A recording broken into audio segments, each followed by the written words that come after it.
কিন্তু এই যে মেয়ে, তুমি যে 8-10টা ছেলের সাথে জেনা করেছো, তোমার ইজ্জতের কি হবে? তোমার যে সতীত্ব তুমি নষ্ট করেছো। তুমি তো বিয়ের পর কোনো ঘরে গেলে সে হাজবেন্ডও বুঝতে পারবে তুমি আর সতী স্বাধীন নও।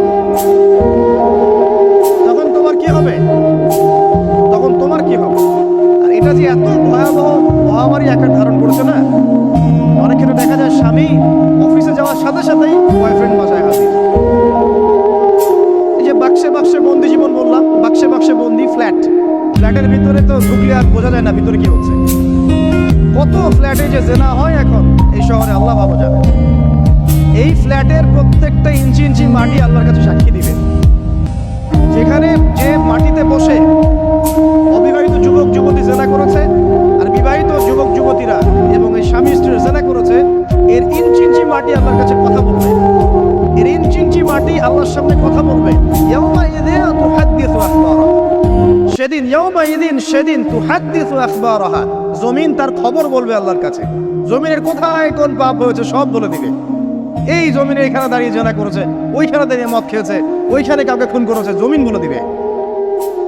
একটা কথা এখানে মাঝখানে বলে দেই, যারা অবিবাহিত যুবক যুবতী আছো, এই লেকচার তোমরা যারা শুনছো, তোমাদের মধ্যে কেউ যদি জেনা করে থাকো, অবিবাহিতর কথা বলছি, তোমাদের কাঁধের মধ্যে এখন 100 বেত্রাঘাতের শাস্তি ঝুলে আছে।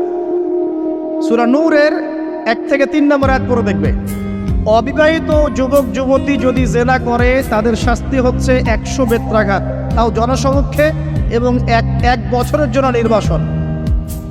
এই বিধানগুলো যদি পৃথিবীর কোনো দেশেও না থাকে, আসমানে আছে। মরার সাথে সাথেই এই বিধান কার্যকর হবে ইনশাআল্লাহ। বাঁচার মধ্যে কি একটাই উপায় আছে।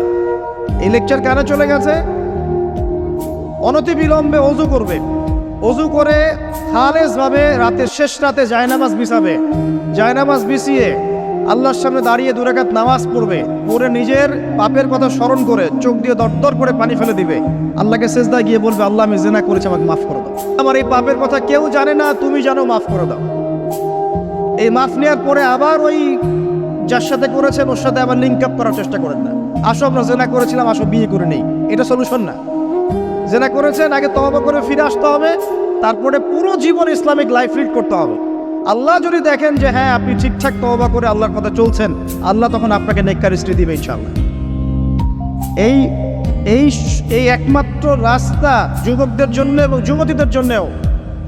যুবকরা না হলে পার পেয়ে যেতে পারে, কারণ একটা কথা সমাজে প্রচলিত আছে না, যে ছেলে মানুষের ইজ্জত তো সহজে যায় না, গোপন হয়ে গেছে, কেউ জানে না, আল্লাহ মাফ করে দিয়েছেন, সে হয়তো পার পেয়ে গেল।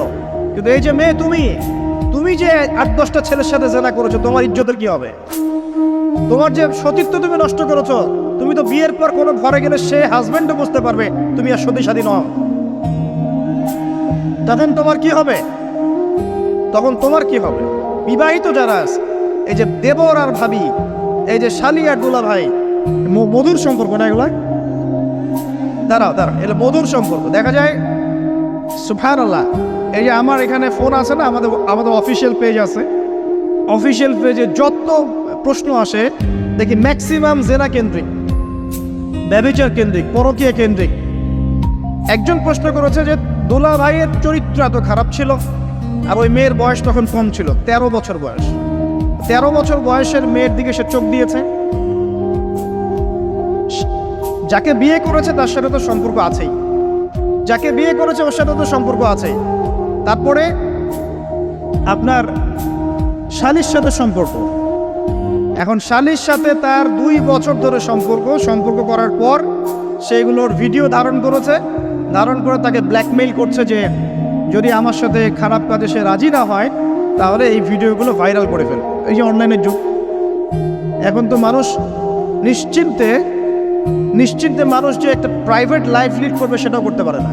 প্রাইভেট লাইফের সব কিছু রেকর্ডেড হয়ে যায়, হয় না? এটা একটা ফিতনা, মহাফিতনা।